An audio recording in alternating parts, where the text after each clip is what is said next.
Prepare to fit the edge of your seat as we delve into the world of unsolved mystery, from disappearances and eerie encounters. These 5 cases will have you question the very fabric of reality. Get ready to uncover the truth about these bone-chilling cases in our spine-chilling exploration of the unknown. Hi, I'm Bitter Shadow. Welcome to another episode of Unsolved Mysteries and Urban Legends. Roll the intro.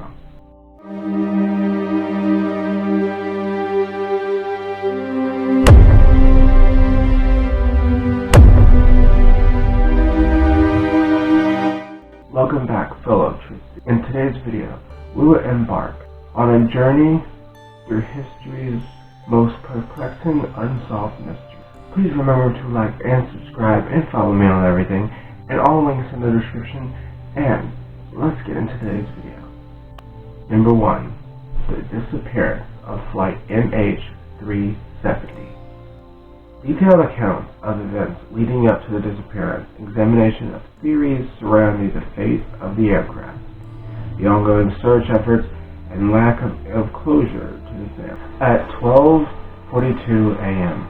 on a quiet moonlight night of March 8, 2014, a Boeing 777-200ER operated by Melissa Airlines took off from, I'm not going to even try to pronounce this, Kuala Lumpur, and turned towards Beijing, climbing to assigned cruising altitude of 35,000 feet. The designer, Malaysia Airlines, is MH. The flight number was 370. Again, I really hope I pronounced his name right. Farag Hamid, the first officer, was flying to the airport. He was 27 years old. This was a training flight for him, the last one. He would soon be fully certified.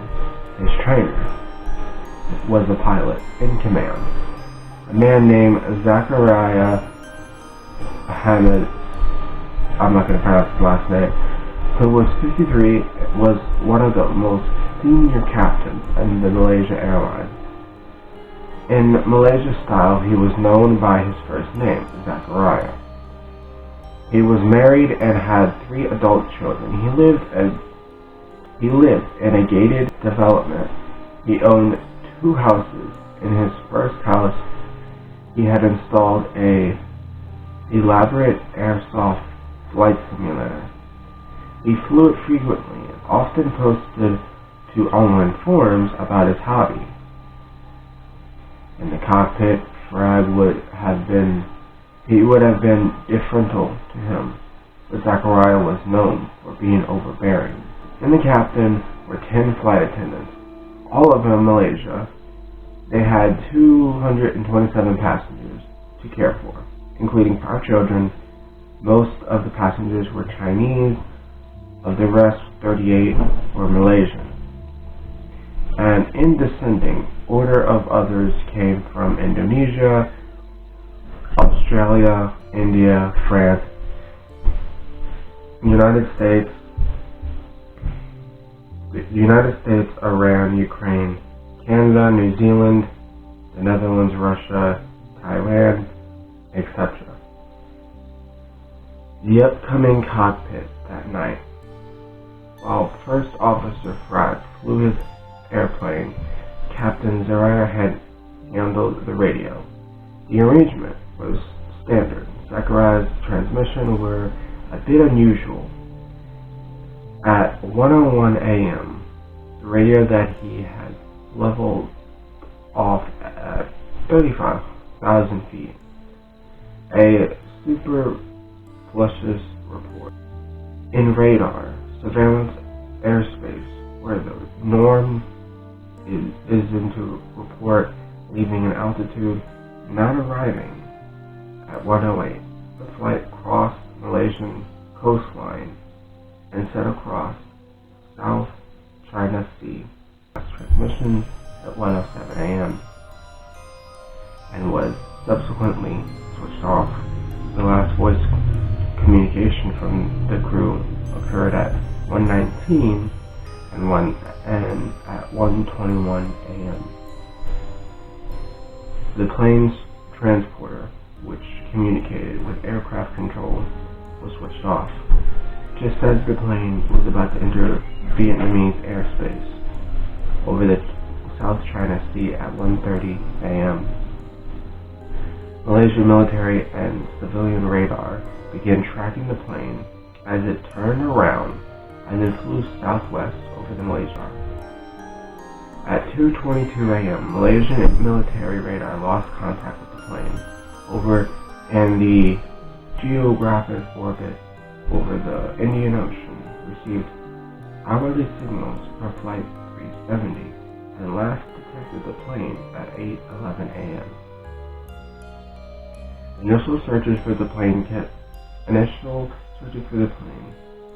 contracted on South China Sea after it was determined that Flight 370 had turned to west shortly after transporter was switched off. On March 15th, a week after the plane had disappeared, contacts were disclosed. Analysis of the signal could not locate the plane precisely, but did determine the plane might have been anywhere on 2 acres, one stretching from Java southward into the Indian Ocean, southwest of Australia. Now, I'm not going to read all this, but essentially the plane mysteriously flew over an ocean and just vanished. No one knows what went. No one knows if it crashed, if it sank, if it got shot, no one knows. And it has never been found to this day. Hence why it's still called an unsolved mystery. No one knows what happened or where it went. 2. The case of Elisa Lam. The eerie elevator footage that puzzles investigators. The mysterious circumstances surrounding her death. Speculations on possibly a supernatural event. On February 19, 2013, the body of Canadian tourist Elisa Lam, Chinese, was recovered from a large cistern atop the Stay-In Main motel in downtown Los Angeles, where she had been a guest. She had last been seen alive on January 31st and was reported missing by her parents on February 1st. Her body was discovered in a hotel maintenance worker investigating complaints of flooding and low water pressure. Also involved in the water, guests often said it smelled funny, tasted funny, and was often brown or black. Now, I hate to say this, but water is supposed to be clear. Just saying. Interest in Elisa Lam's disappearance increased on February 13th when Los Angeles Police Department released security camera footage of her behaving erratically in the hotel elevator. On the day since she last been seen alive, the video went viral, while an autopsy performed on February 21st was inconclusive in determining the manner of Elisa Lam's death. The Los Angeles County Coroner's Office subsequently ruled her death an accident, with bipolar disorder being the significant contributor factor. Guests at the Stay-In Main sued the hotel over the incident. Elisa Lam's parents filed a separate lawsuit that year. The letter was dismissed in 2015. Some of the early internet interests noted what were considered to be unusual similarities between Elisa Lam's death and a 2002 horror film, Dark Water. I've never seen the movie. The case has since been referred as international pop culture and has been subject to several creative works. Now, I would just like to point out that the water tower that she was found in had this tiny, tiny hole, not really big enough for a person, not even her size to fit in. You would have to get up, put her head in, and crush it in, like stomp on it, and then it might go in. Like you gotta force it in. She was also found just in a 10,000-gallon water bucket that the hotel we keep on the roof. And my question is, well, why didn't they look sooner? And if you think, okay, maybe she walked in there and drowned herself because of mental issues, the door that leads to the roof can only be accessed by employees. And you have to have a specific card. And there are cameras leading from the roof all the way down. Not one camera, not one caught her on camera. The only one that caught her on camera was the one in the elevator footage, which I will show now.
So yeah, it's pretty creepy.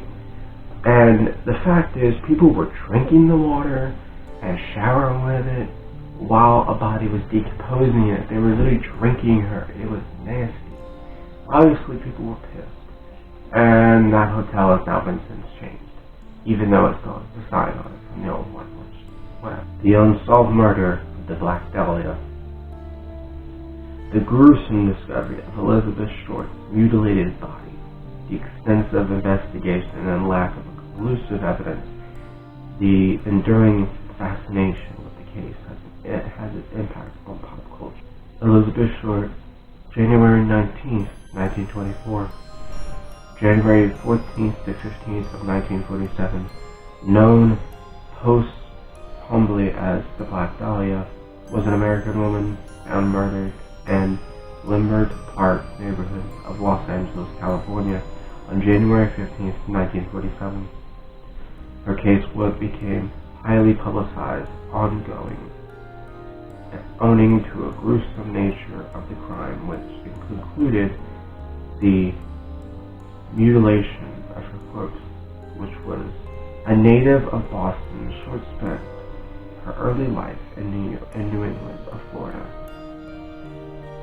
before relocating to California, where her father lived, and commonly held that she was an inspiring actress. Though she had no known acting credits or jobs during her time in Los Angeles, she would acquire the nickname the Black Dahlia of the period, often nicknamed particularly lucid crimes.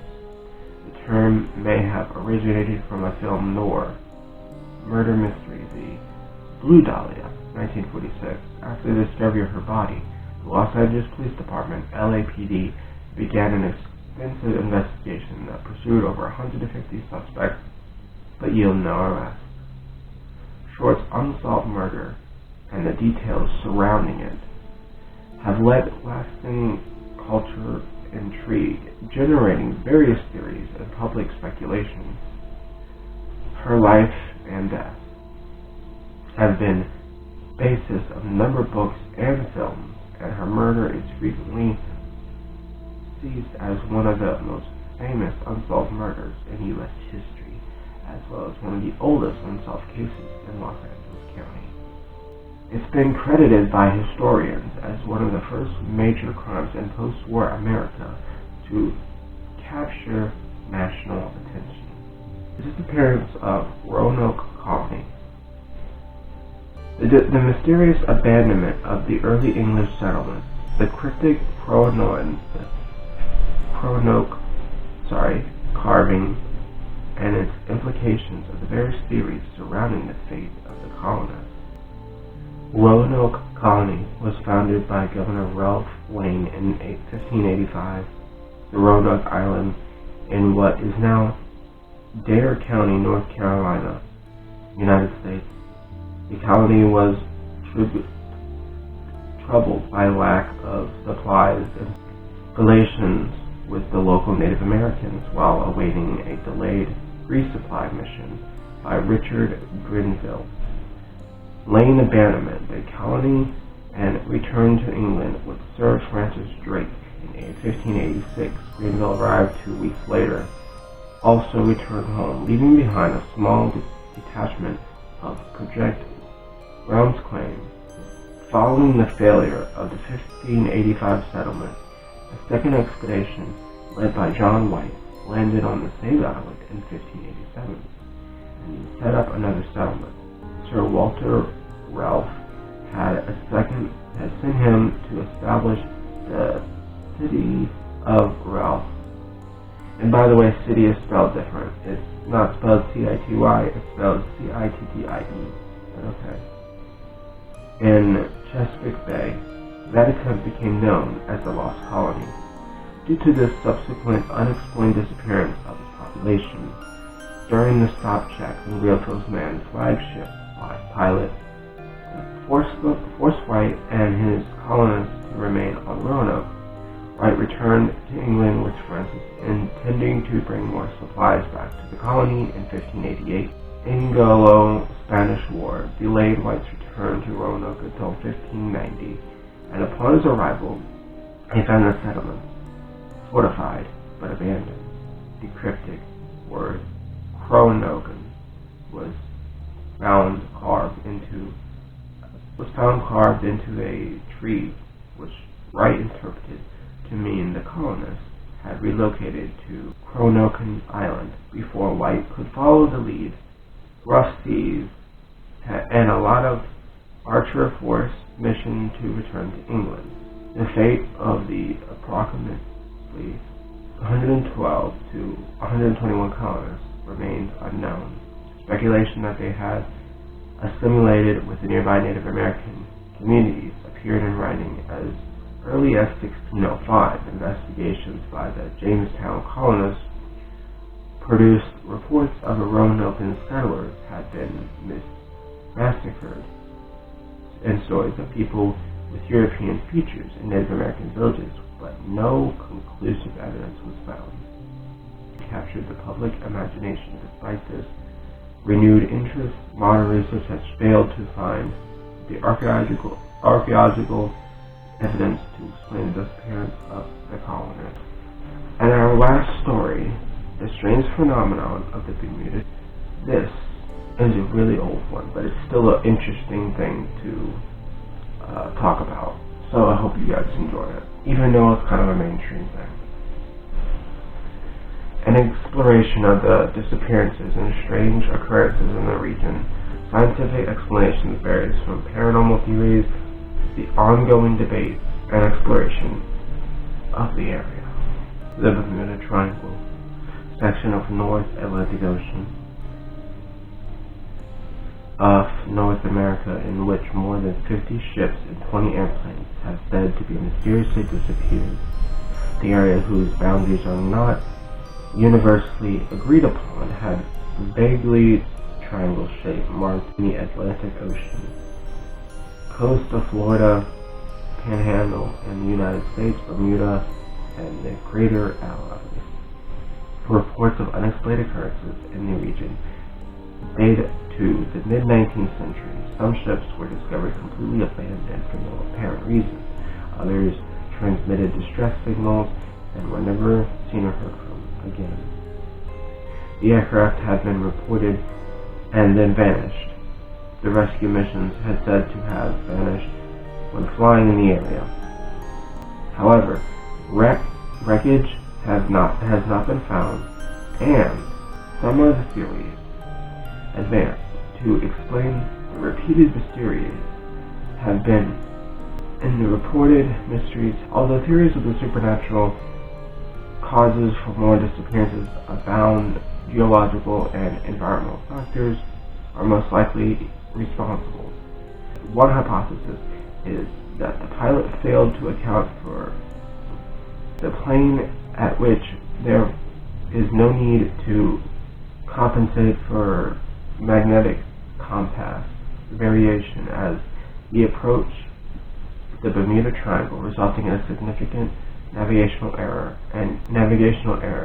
And other popular theory is that the missing vessels were failed so-called rogue waves, which were massive waves that can reach heights up to 100 feet, 30.5 meters, and which theoretically be powered full enough to destroy any evidence of a ship airplane in the Bermuda Triangle. It is located in an area in the Atlantic Ocean where storms from multiple directions can converge, making a rogue wave most likely. This is our last case. So I hope you guys really enjoyed this creepy video. I have really enjoyed making it for you guys. Remember to like and subscribe to my channel. I need more views and I need more subs. Let's get that to 2,000 subs. And of course, let's get my views up because my views, YouTube keeps taking away my views and not notifying my subscribers. So please check out all my other content, including my shorts. I'll link my last upload in the description. I just released a new song called Dark Deception. Go check it out. I've been doing a lot of YouTube shorts and lives. I just did a live stream not that long ago playing Plants vs. Zombies. Go check that out as well. And that's pretty much it. So thank you guys for watching. I'll see you next time. Bye.